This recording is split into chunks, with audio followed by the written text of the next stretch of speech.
From WXYZ, where 7 stands for news, this is Channel 7 Action News Tonight. Hello, my name is Jada Black, and welcome to Behind the Scenes, a series that looks at the talented people and technology that bring us news and entertainment. Many of us don't realize the amount of effort and talent needed to bring just 1/2 hour of news to our living rooms. Well, today we are here at WXYZ Channel 7 in Detroit, Michigan. In this program, you will experience one day behind the scenes of a news organization. You will witness the pressure of deadlines and the thrill of live television. We hope you will gain insight and appreciation for the people who bring you news every day. We begin our day at the morning news meeting. Because all we're doing is removing the asbestos. Right, exactly. Whether we keep the building or we don't keep it, we have to remove the asbestos. Which is what we've said all along. Right. They have to do what they're doing now. Right. Hey, Steve K, Channel 7. Also, what we're doing right now is we got Walsh going out to Potter unless you want to pull out of there completely. Well, Potter is good because it's the young 4-year-old kid confronting him today. First chance to hear some testimony. No, we want to stay on that. Right. On your sheet here, you see Fire Spring Garden. Put a little line through that because it's not a story. This is a VO. Contract for janitorial services to clean up, to say, you know, this is my chance to cash in now.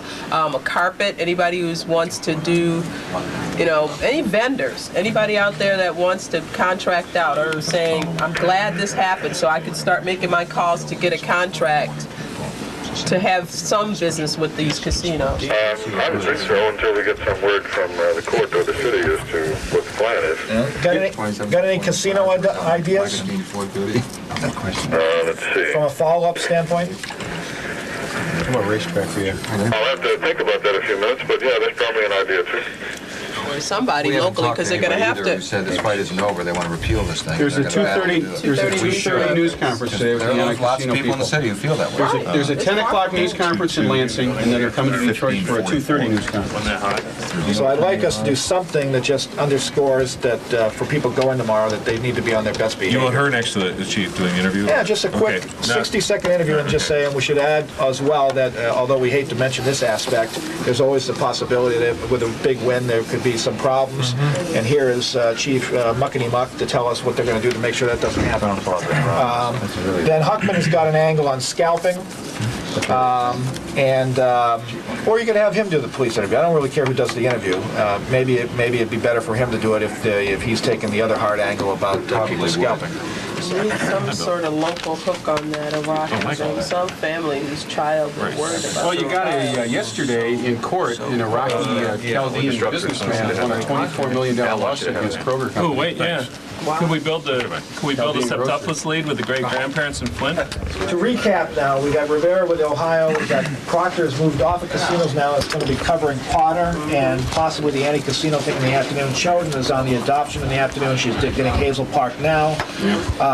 Walsh is going to move over to Flint and get us one story today, one good story there. Maybe she can do a video bite for the other show. Clark is going to get the 7 mechanical babies and the outlet shopping story after she gets done wrapping something for the noon show on the video that we have in-house already from Flint. Conway's doing one angle, light and fluffy for the 5 o'clock news, trading and thinking about her 9:30 special. And Huckman is getting the scalping angle for probably 6 o'clock with the possibility of a live interview with the police chief later in the show. After a noon, from a noon wrap, well, she'll put that together now. And then 11, she won't start. No more changes. But that morning meeting that you saw this morning, that's the way it is every day. It's bumping and grinding, deciding what we're going to cover and how we're going to cover it. And we only change our minds 100 times and drive everybody crazy. But it's with intent. It's always with the best of intentions and best of rationale. And we do rather well at it. It takes more than 100 people. It's not just the reporter or the camera person out in the field or the producer back here. It's more than 100 people throughout the whole station that have to come together all day to get the material together, get the news together, and then during the newscast to make sure that it goes on the air and it's clean and things happen the way they're supposed to happen. This board allows us to track our stories throughout the day. It gives everybody in the newsroom a visual record of the progress of a story. And basically what it is the slug of the story, the form that the story is taken, whether it's a live shot, a wrap, a VO, what show it's in, show number. This is usually the location. This is the reporter, photographer, the time that it's set for, and then as tapes come in through the day, we mark them in and out. Put together a list, and we go in the morning meeting, we decide what we're going to do, come out, and Steve and I kind of manhandle the crews as best we can. At this desk, it's pretty much staying in touch with everything that's happening, staying on top of that, also implementing the plan that news management comes up with for the day. What do we want to do today? So we manage that. Our job is to send everybody out, grab the news and bring it all back in and hand it off to the producers. The fact that we have, I think, one of the best assignment desks in the whole country, and people tell us that. The strength of our operation rests on the shoulders of the assignment desk many days because, we get to the scenes of news stories faster than other stations. We get there with intelligent understanding of the situation before we get there. And everyone's briefed, so when we go on the air with some breaking news, we have a pretty good idea of what we're going to be doing and why we're doing it. It's up at Port Huron, 13th and Lapeer Street. Hey, Channel 7. I want to send Proctor right now from downtown. Can we? He's got the Greektown stuff done. Hey, Channel 7 calling. Is that a real explosion at a church with injuries? Thank you. What do you got on this church explosion? Don't worry about the church disaster. Don't worry about it. It's practice. Oh, okay. Hey, forget Port Huron, it's practice. Thanks. We were ready, though. We got a news tip that there was an explosion at the church in Port Huron. So we scrambled our chopper and a news crew before we could get it confirmed, because that gets us on the scene first. And we have found out since that it's a disaster drill. The biggest challenge is the old CBS adage, get it first, but first get it right, because it's so competitive in this market. Everybody wants to get it on first, but you have to temper that emotion and make sure you're accurate and make sure you're really telling the right story. A typical shift for me when I'm a writer is about 11 to 7, so I'll come in right now and I'm already working on the lead for the midday news, talk to the reporter and make sure her piece is okay. And then when I'm done with the midday, I just start working on the 5 o'clock news usually. Just starting writing the VOs, all the stories that go with it. So once I'm done with the 5, you shift to the 6, and then we're done, usually at 7 o'clock. We pretty much keep it, this is assigned to us. And so whatever we're assigned to, this is crew 8 and I'm crew 8. We have a gear camera and lights and stitching cords, whatever we need to load up. Sometimes when we have breaking stories, we don't really have the luxury to load up like I do now. We have to put everything fast in about 2 minutes. Today we're trying to do something a little bit different. The septuplets, the 7 babies. But we're having some unforeseen problems. The babies aren't crying when they're supposed to. We had to get some additional babies because they didn't have 7. And these are dolls that are used really in their teen pregnancy program. So we've got some technical glitches. We've been here an hour and a half. We have yet to shoot 1 frame of tape. So in news time, that's a lot of time. We had some ideas coming in. The producers had some ideas. The news director had an idea.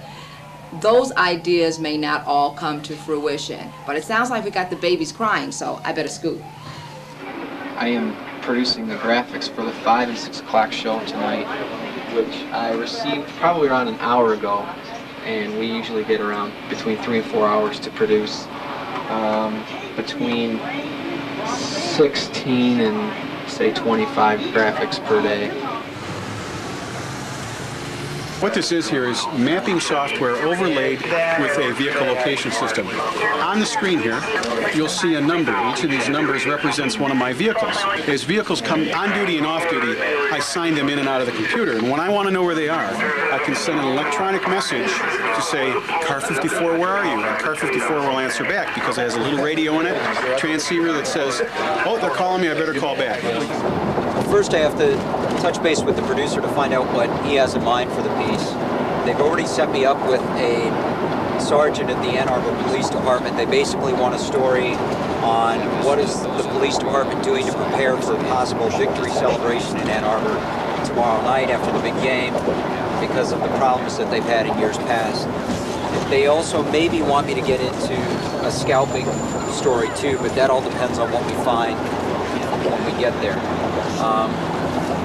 So my approach is basically dictated by what the producer tells me they're looking for, and then provided we find what they're looking for, then that's what they'll get.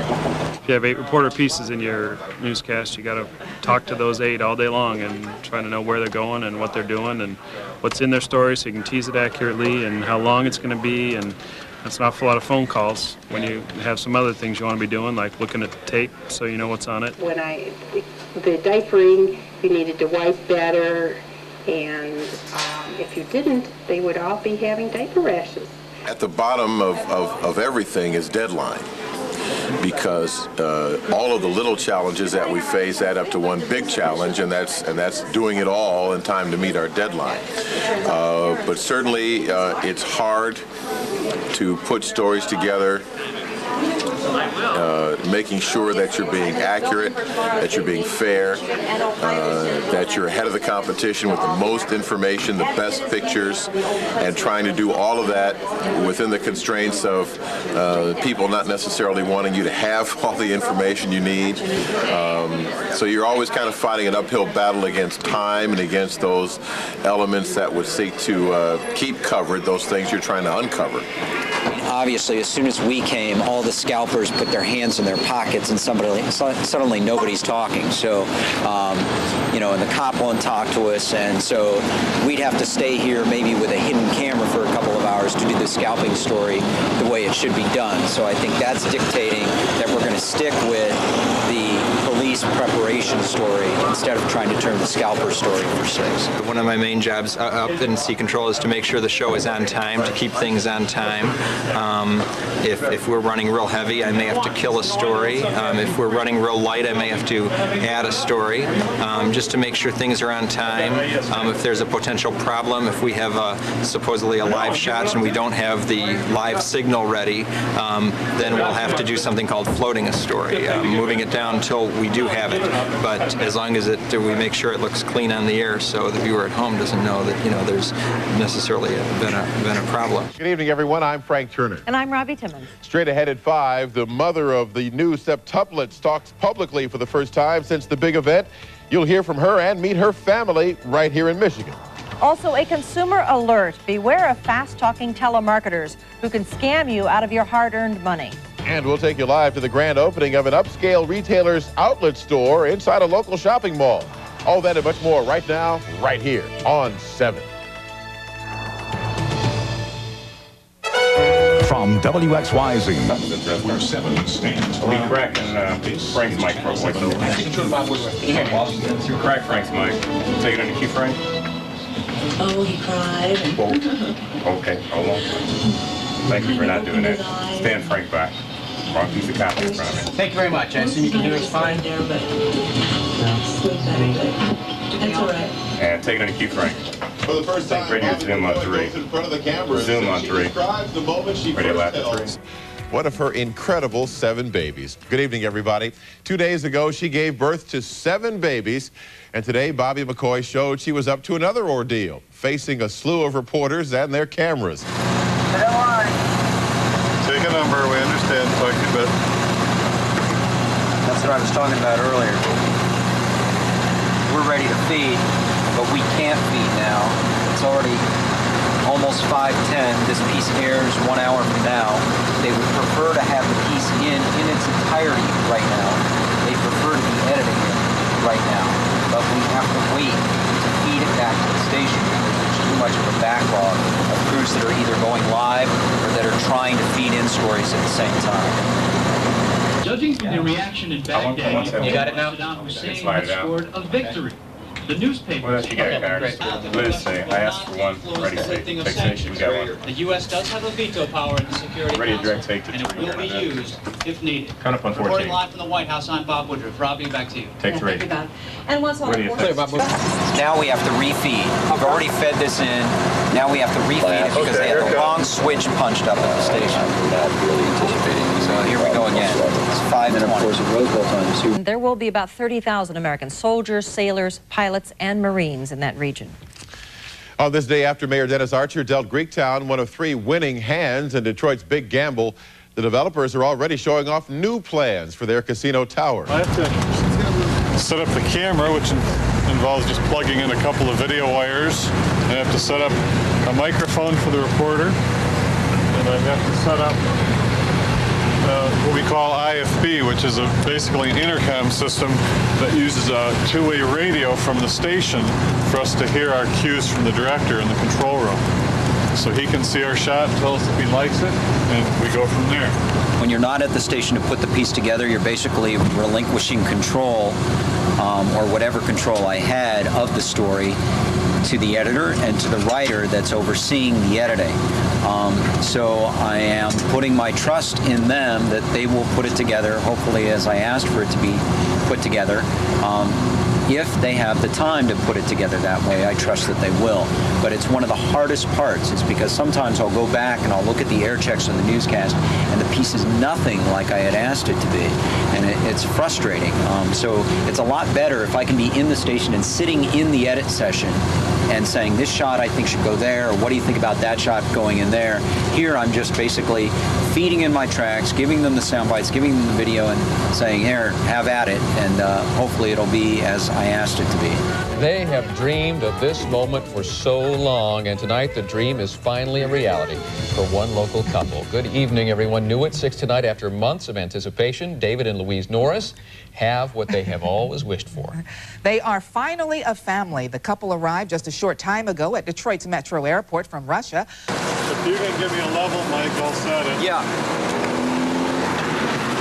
Things are pretty quiet in the South University area tonight. The police are gearing up tonight to make sure it stays that way tomorrow. Channel 7's Mike Huckman is live in Ann Arbor, where they're making game day preparations. Mike? That's right, Diana. It is pretty quiet here in the South University area tonight. I think the only thing that might cause a ruckus is this Jack Milton. So I think I will do this just to be safe. Coming up on your playback radio, R1 sound up. Tomorrow night, though, depending on the outcome of tomorrow's game, this area could be jammed. A student victory celebration is to be expected. So tomorrow night, Ann Arbor Start, police crack it, say take them what's on. If Michigan Thank you for letting me know that, though. Anybody else planning or expecting another kind of celebration. Stop talking. No, he didn't. Said instead. You're tossing back to Ready, C. Ed C. There's no live interview. Lucy. Great university, and we show by how we celebrate. Ready, C. I wouldn't imagine anything Ed C. ordinary going on. Back Lucy. In 45 seconds. Because this Tell him just to end up on a head and shoulder. I need you to end on head and shoulder. Stand by. 5 seconds. Ready, FX1, R3 Sun. They should be okay this year. FX1. Go.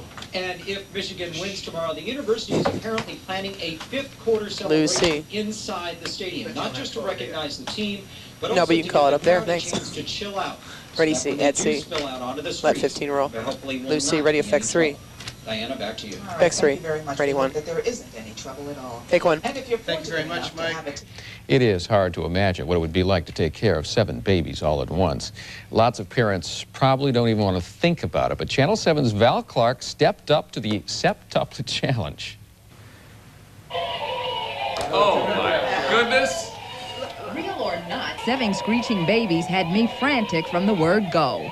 Since satisfying hunger's a newborn's #1 priority, I started my care and feeding with feeding. Fortunately for these babies, they couldn't really drink.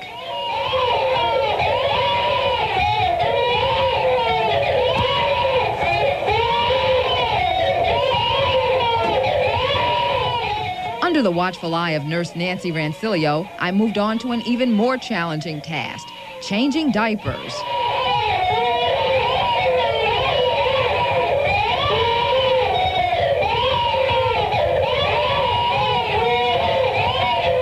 The pressure was mounting. Nurse Nancy had a stopwatch. As a caretaker, you did okay, but as a mother, you didn't do as well.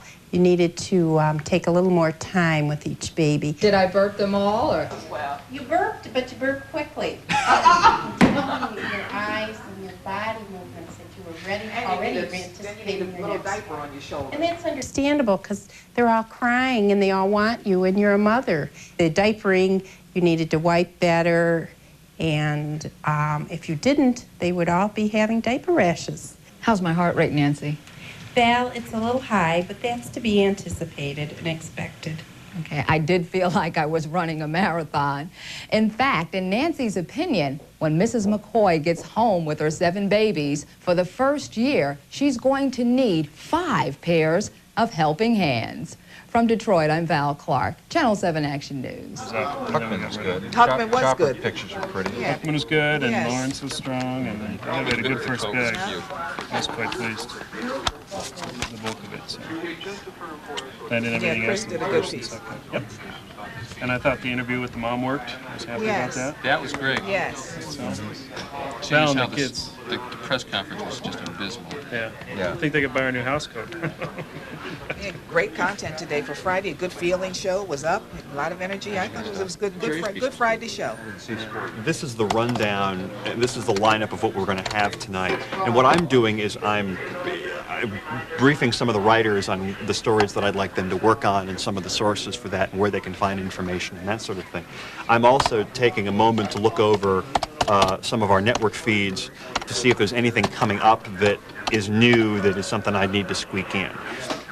For instance, if the McCoy septuplets, if we were to finally see pictures of those kids, then that's something that we'd want to put into the newscast. So I'm looking for stuff like that, things that we need to put in and need to replace, something else that's in the show that maybe folks have already seen already. I hope we get some Ohio State people in town who will sing the fight song or something like that.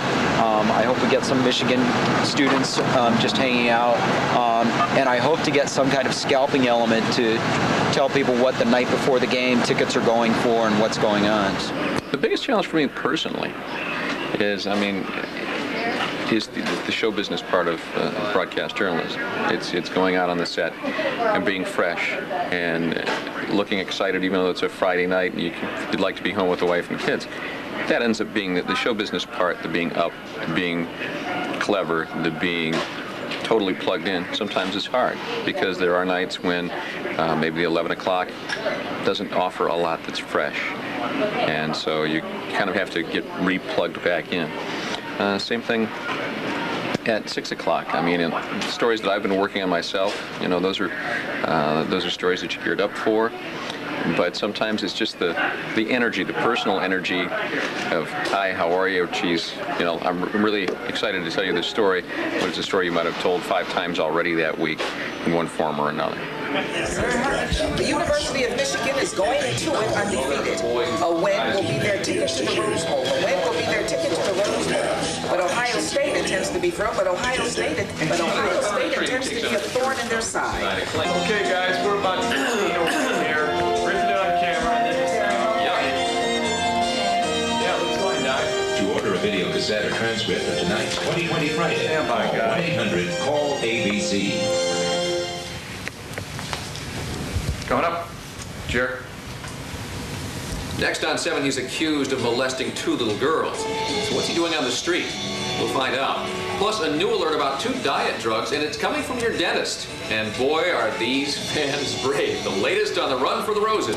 Coming up at 11. We're clear. 30 break here. Michigan is blue with anticipation for the granddaddy of all grudge matches tonight. If the Wolverines bag the Buckeyes, everything will be coming up roses.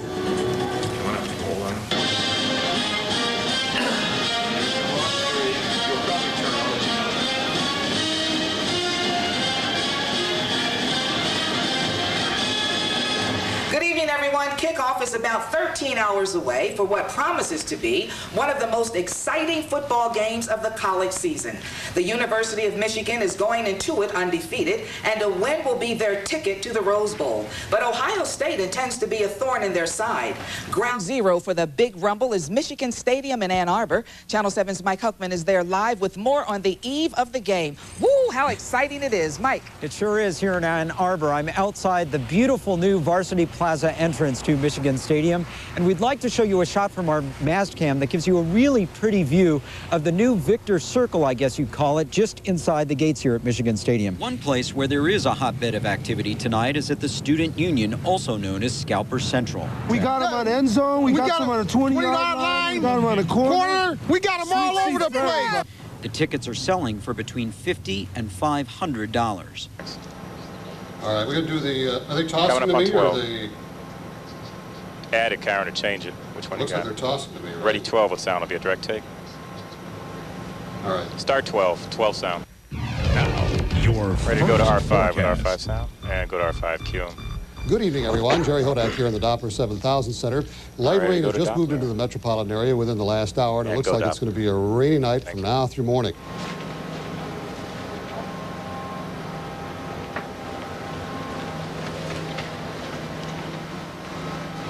Oh, it's going to be nice to just go to bed and sleep and let it happen. Chilly, damp. Yeah, it is going to be damp. It's going to be wet around here. Some places we'll get a little wet snow, particularly up in northern Oakland and Macomb counties, Livingston counties, but it's just going to be a wet night around here. The good news is it'll be long gone by the time the game gets underway tomorrow. 42 degrees the high in Detroit today, 38 the low, 600ths of an inch of rain fell out of the airport.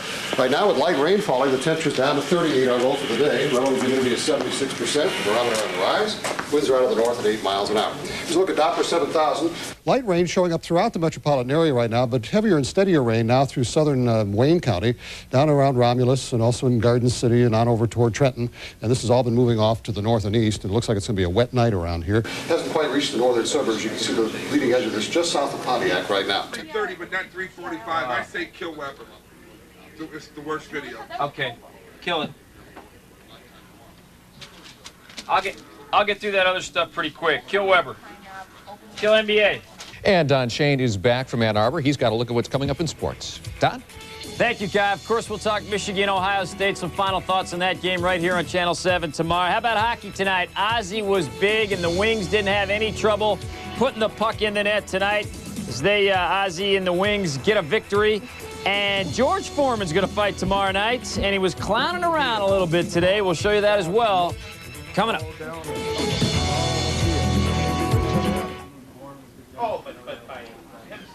Yeah. Michigan fans have waited 50 years for a national championship. They don't want to wait anymore. No, and get it done tomorrow. It's about the only way they're going to get it, too. If Michigan wins, it's their first perfect regular season since 1971. They go to the Rose Bowl for the first time in 5 years. No trouble scoring goals for the Wings tonight. They scored 1 minute, 18 seconds into the game. They got 4 goals like bam, bam, bam, bam. They beat Dallas by a score of 4-2. First period, Wings on a power play. Lidstrom winding up and letting it rip with a slapper right there. And that got the Wings going 1-0. Come to the door with smoke behind him. And ducking his head. I've seen them all. Oh, man. Yes. George is an entertaining guy, isn't he? And I love Shannon Briggs' haircut. My Thanks, goodness. guys. And that's Action News tonight. Thank you so much for looking in. Have a good night, everyone. Go Blue. Good night, guys. Good night, Diana. Good night, everybody. Enjoy the game tomorrow. Don's up at 11:30 with your Big Ten ticket. Take care and have a great weekend.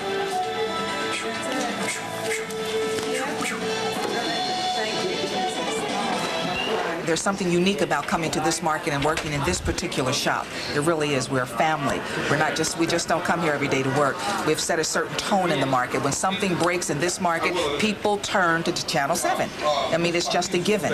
People turn to 7 because we're on it. We probably have the finest concentration of reporters and anchor people in the country at one station. That's what makes it so exciting for me, who've been in this business for 30 years, to work here. I am just surrounded by consummate professionals. 15 hours and 4 newscasts later, our day ends. However, as the day crew leaves, the overnight crew is already hard at work preparing the morning newscast for tomorrow. We hope you enjoyed this look behind the scenes and gained a new understanding of the challenges and effort needed to bring us our daily news. Until next time, I'm Jada Black.